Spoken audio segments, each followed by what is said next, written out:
विश्व का कोई भी कोना, पश्चिम एशिया हो या यूरोप, चीन हो या भारत, हिंद हो या प्रशांत महासागर, एक देश जो इन सब में चर्चा का विषय या इन क्षेत्रों की रणनीति का केंद्र बिंदु रहता है वह है अमेरिका। विश्व इतिहास में शुरू हो रही पंकज सेठ की नई सीरीज में आप सभी का स्वागत है। मैं हूं नीरज गुप्ता और हमारी इस सीरीज के प्रथम अंक में हम अमेरिका महाद्वीप और इसके खोज के संबंध में जानेंगे। इसके साथ ही वहाँ की तत्कालीन आर्थिक व राजनीतिक परिस्थितियों पर भी चर्चा करेंगे। अमेरिका यानी यूनाइटेड स्टेट ऑफ अमेरिका पूरे विश्व में अपने ताकतवर छवि, राजनीतिक और सैन्य क्षमता की वजह से जियोपॉलिटिक्स के केंद्र बनाता है। जब हम यहाँ पर अमेरिका की बात करते हैं तो हमारे तात्पर्य अमेरिका देश से है जो उत्तरी महाद्वीप का भाग है।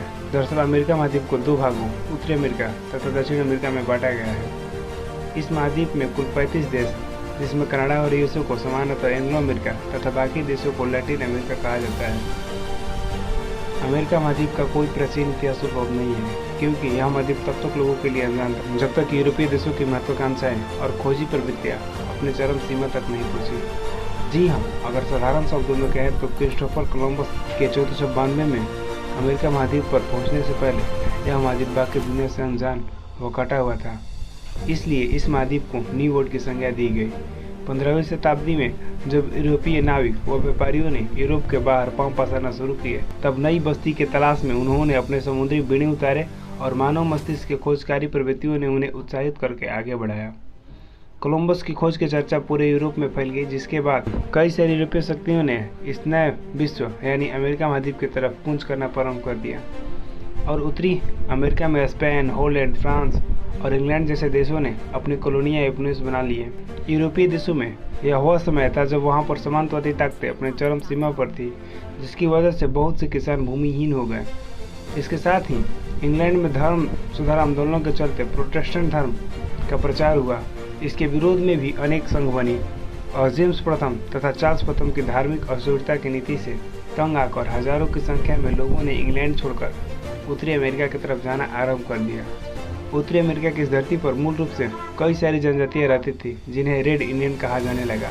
यूरोप से आए इन लोगों ने उत्तरी अमेरिका के इस पूरी भाग का नाम न्यूफाउंडलैंड यानी नई पाई गई जमीन रखा, जो वर्तमान में कनाडा का भाग है। ये तो थी अमेरिका महाद्वीप की स्थिति। अब बात करते हैं उस अमेरिका देश की जिसका संबंध इस अमेरिकी क्रांति से है।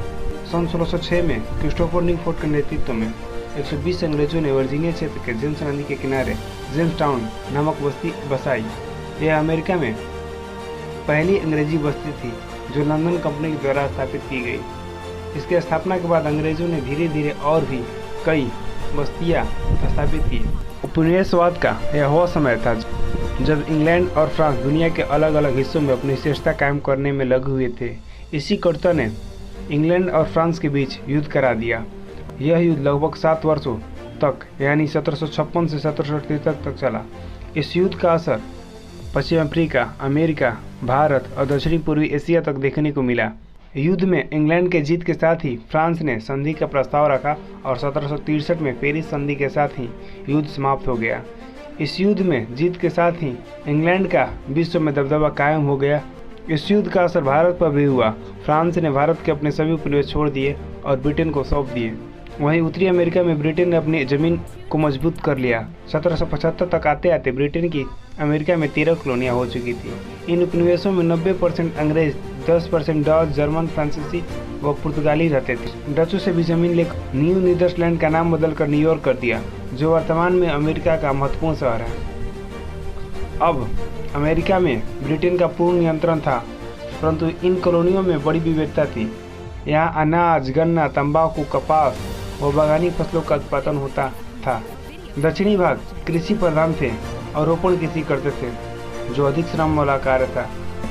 तो इस कार्य के लिए इंग्लैंड ने अफ्रीकी देशों से गरीब मजदूरों को बलपूर्वक गुलाम बनाकर दक्षिणी राज्यों में लाना शुरू कर दिया, जो आगे चलकर अमेरिकी इतिहास का सबसे शर्मनाक हिस्सा बना और सिविल वॉर के रूप में सामने आया।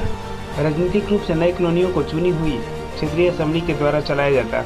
यह असेंबली नियम कानून बनाती तथा यहीं टैक्स भी लगाती थी, परंतु यह असेंबली केवल कुछ ही मामलों में स्वतंत्र थी और अंततः इन्हें अपने मूल देश यानी ब्रिटेन को अपना कार्य का हिसाब देना होता था।